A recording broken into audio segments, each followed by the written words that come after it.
Hey, what's up, everybody? It's your boy J Rocks. Today I'm gonna be hitting you with a graphic novel review. We'll be reviewing ShadowMan. Now, was a miniseries written in 1996. It's by Garth Ennis, and the artwork is by Ashley Wood. Just an idea of Ashley Wood's art. This is why I bought this was because, I'm digging her art, digging that style. This is really two miniseries in here. One's a 4 issue miniseries, and the other one is a 3 issue miniseries by Paul Jenkins and also Ashley Wood. So we'll be doing the first 2 days. We'll get around to the latter later on. I'll make it a two-parter. All right, now here the story starts with in the morgue with this body. We got a dead body going on, and it's this character named Jack Boniface or Boniface, something like that. So he's in the morgue, right? And he's dead. They're trying to figure out what the hell happened to him, right? He's missing all kinds of body parts and so forth. Then we jump off to this other part where there's this character. He's being tortured and so forth. They chopped off a finger, they chopped off an ear, a piece of his nose. He looks kind of disgusting, to be real with you. The art is it really makes this happen because it's meant to look all gross and stuff, and that's kind of her thing, kind of like horror type of feel to her art.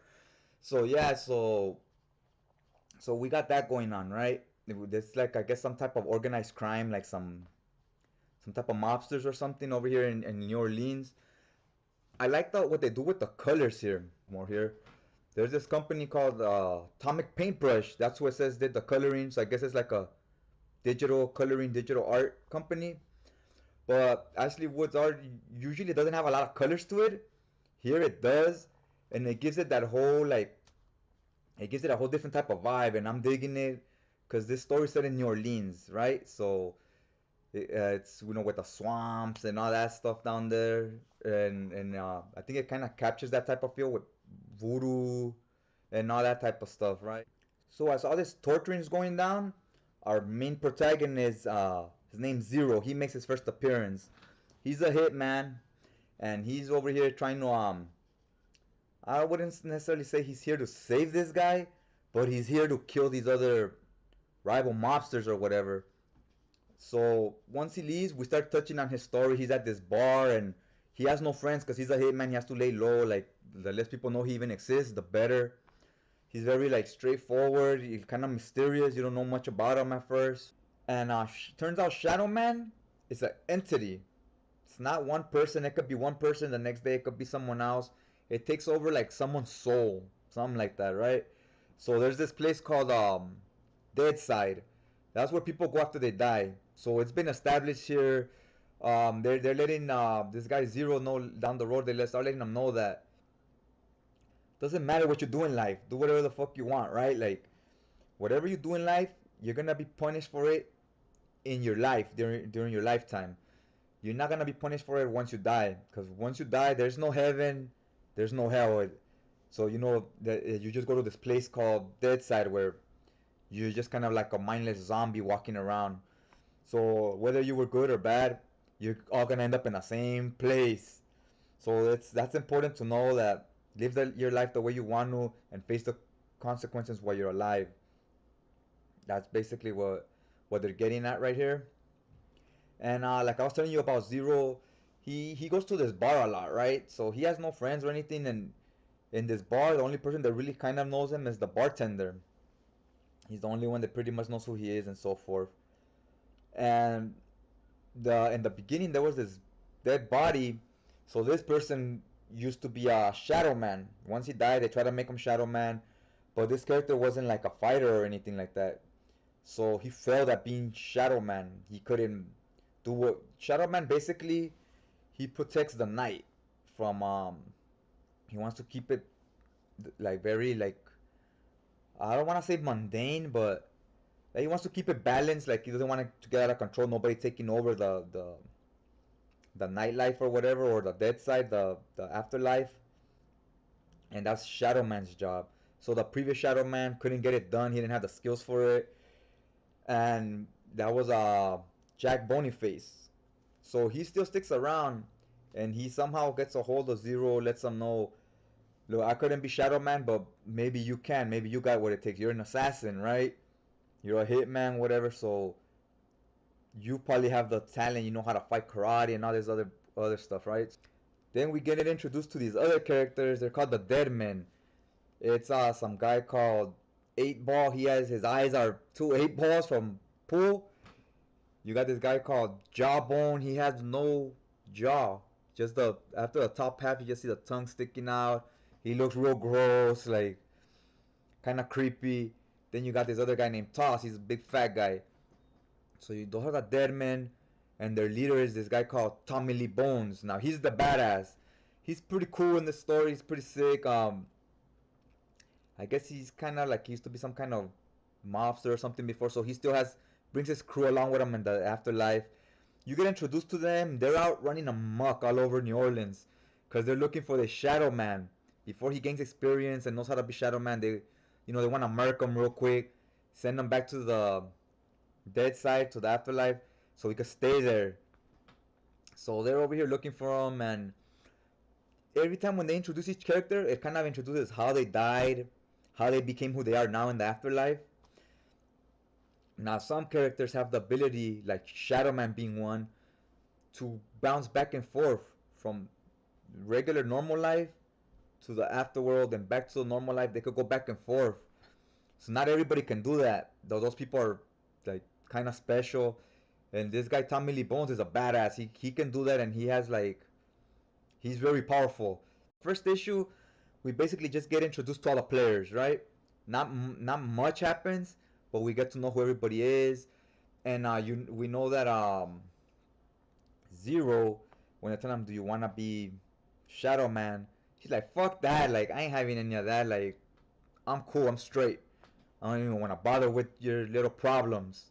So that's where we leave off in the first issue. All right, now issue 3. This is in May of 1996. So issue 3 starts off with Oh, you also had this character named Nettie. She's kind of like this dark sorceress or something. She's the one pushing the issue, trying to get Zero to be Shadow Man. So in issue 3, you bump into those shady characters I was telling you about. They end up finding Zero, trying to put a stop to him before he becomes Shadow Man, and he wasn't really trying to have any of that. But once they're here and they're trying to kill him, they kind of leave him no option. They're like, the only way you could save yourself now is to become Shadow Man, or else they're gonna kill you right there. And he's like, so how do I become Shadow Man? They're like, well, we kind of basically gotta kill you because Shadow Man's already someone that's dead. So long story short, he becomes Shadow Man, and sure enough, Tommy Lee Bones just shows up, smashes on him, rips his heart out, kills him.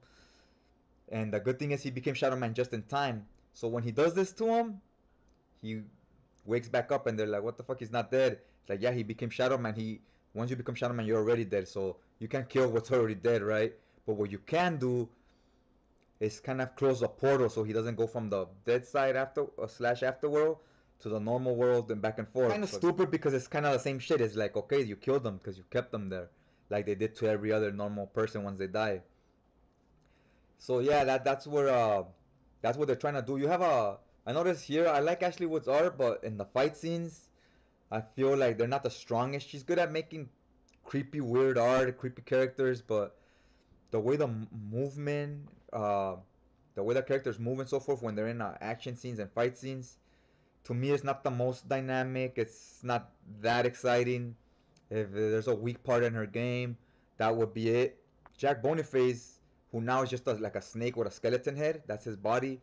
But he used to be the Shadow Man. They're like, how come he couldn't do it before and Zero could?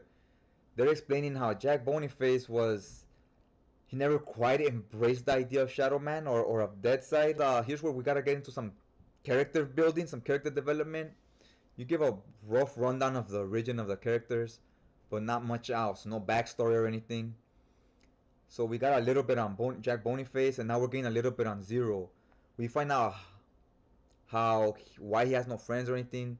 He used to be this college student, and he got in a car crash with his family, his parents, little brother, and he was the only survivor. So after that, he was in a coma, and it turns out Nitty was following him in a coma because this weird thing when you're in a coma, you're able to go back and forth because you're stuck in the middle, like in limbo. So you're able to go back and forth while you're conscious or whatever, to the dead side and to the real world. So that's how Nitty found out about him. They're like, oh, this person's in the real world. How are they going back to the? I mean, they're in the dead side, and how are they going back to the real world, back and forth? So she has to take care of all this stuff, right? So she found out. She's like, oh, this guy's in a coma, and she's like, okay, and she's like, well, if he wakes out of this coma, I could use him as Shadow Man, right? And she's like, but he's just a regular college student. She did some shady stuff here that they explain towards the end. Because he's like, okay, so I get it. That's how I became alone or whatever. And then they're like, yeah, but how the fuck did you just wake up from being a college student, wake up out of a coma, and you're a professional killer? Turns out in the afterworld, while he was in a coma, Nitty was brainwashing him this whole time in the afterworld, teaching him how to be an assassin. So that when he woke up with all these new skills. My job is to find a Shadow Man to protect this afterworld, this afterlife. So those are her reasons behind doing what she did. Alright, so I thought the characters kind of needed more character development. You vaguely got a story of how Tommy Lee Bones and the rest of the villains, uh, how they died basically, but you didn't get much about them, much more about what they were before they died and so forth. And so it kind of left you guessing. Also, Nettie, I think she needed more backstory. They really didn't explain much about her at all. Who she was, how she got her magic powers, why is she running shit in the afterworld. It left a lot of things unexplained. And one thing I did like, it kind of had like an Army of Darkness feel to it, because the villains they're so stupid that they're funny. Like in Army of Darkness or Evil Dead. If you ever watched those movies, it kind of had a little bit of that feel to it. At first, they were kind of funny like that, and as you get farther into the story, they stop being as comedic, which I kind of like when they were comedic. And then it starts getting a little more serious. Also, Jack Boniface, at first he's just like talking normal, and then all of a sudden he's talking like Irish, like "Hey mate," and this and that. Like I was like, what the fuck happened here from like issue 2 to 3, where his the way he speaks changed. But yeah, so I thought it was a so-so story. I was never bored while I was reading it. I read through the 4 issues in one day. They were okay. But it wasn't. Once I finished it, it wasn't something that I'm in a hurry to reread anytime soon. I was just like, yeah, it was interesting. It was interesting. Like I'm anxious to see what's gonna go down. And then once it was a wrap and everything was told, I kind of got a little disappointed. Like, oh, like we're getting some good build up going. That's why I couldn't stop reading. And then this is what happens at the end. So, anyways, that's my review for this book. If you like it or if you read it before, I'd be anxious to know what you guys thought about it. Post it down in the comments if you read this. And if you have any other Shadow Man recommendations, let me know.